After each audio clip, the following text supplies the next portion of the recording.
Donc je lui envoie une photo après 2 jours intenses d'installation sur le salon. Puis je rentre à Mâcon dans le train, fatiguée. Je me dis bon quand même, on a bien travaillé, faut pas non plus être trop dur avec soi-même, motivée. Salut Laurence, merci pour les photos. À première vue, j'avoue ne pas être très convaincue par le stand. Désolée. Sinon, pour les photos de mercredi, est-ce que vous pouvez remplir la salière et le poivrier sur la table? Pour les sauces, ce serait beaucoup mieux avec uniquement du ketchup. Le plateau aurait été mieux en gris ou en blanc, mais tant pis. Et il faudra aussi penser à retirer les documents sur le meuble micro-ondes. Bref, j'espère que le montage s'est bien passé et que le shooting se passera bien également. Bonne fin de week-end. Et là, c'est dur. Et en fait, quand je l'ai vue sur le salon, elle a été très sympa. Elle me dit « Ah non, en fait, je m'attendais pas à ça, les meubles sont super. » Mais elle me dit « Tu sais, le texto que je t'ai envoyé, les 3 premiers avant, ils étaient bien plus durs. » Faut pas se vexer, quoi. On sait bien que c'est écrit dans le feu de l'action. Mais je pense qu'on est arrivé à un stade de la relation où c'est bon, personne se vexe. On a bien compris que tout ça a été bienveillant et que l'idée, c'est d'avancer.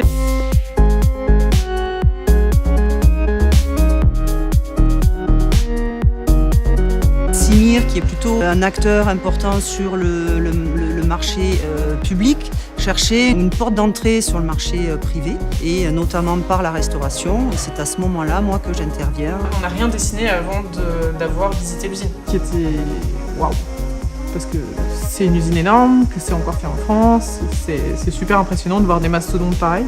Et c'est un plaisir de visiter ce type d'usine, et ça nous a enchantés et convaincus si on n'était pas déjà. J'ai réalisé une étude de marché et puis en fouillant un petit peu sur internet, je vois passer une annonce du VIA qui organisait un speed dating entre fabricants et designers. C'était speed. C'est le mot autant pour les speed dating que pour Laurence en elle-même. Oui, il y avait un dialogue très direct. Ouais, c'était clair, c'était direct, c'était précis et c'était dynamique. Ce qui n'est pas le cas de toutes les grosses boîtes de ce type-là, et le courant est passé tout de suite. Une Sarah un peu avec beaucoup de caractère, une grande présence, impulsive on pourrait dire, et puis Lévi, plus je sais pas, artiste, posé. C'était assez drôle ce décalage. C'était un coup de cœur, quoi, tout simplement. Ça, c'est la chaise telle qu'elle est actuellement, donc il s'agit toujours d'un prototype. On n'est pas encore complètement OK avec le dessin que fait la courbe, même si on parvient à faire la torsion, ce qui est déjà pas mal. Le pied arrière, en fait, c'est un peu la pièce centrale de la chaise, mais même de toute la collection, je dirais. Ce qui se passe, en fait, c'est que le pied arrière fait une torsade sur un tube carré qui permet de prendre le dossier, mais aussi d'empiler la chaise. Et pour réussir cela, en fait, on a dû remplir en partie les pieds d'une barre en acier pour justement permettre la torsade sans avoir, voilà, vous voyez les premiers tests. Sans renfort. Sans renfort, qui effectivement, ça ne passait pas. Concluant. Du coup, on a rajouté un peu de poids, et ce qui fait que pour compenser, on a changé le matériau qui remplit le tube ici, qui était avant de l'acier, et qui est maintenant de l'alu.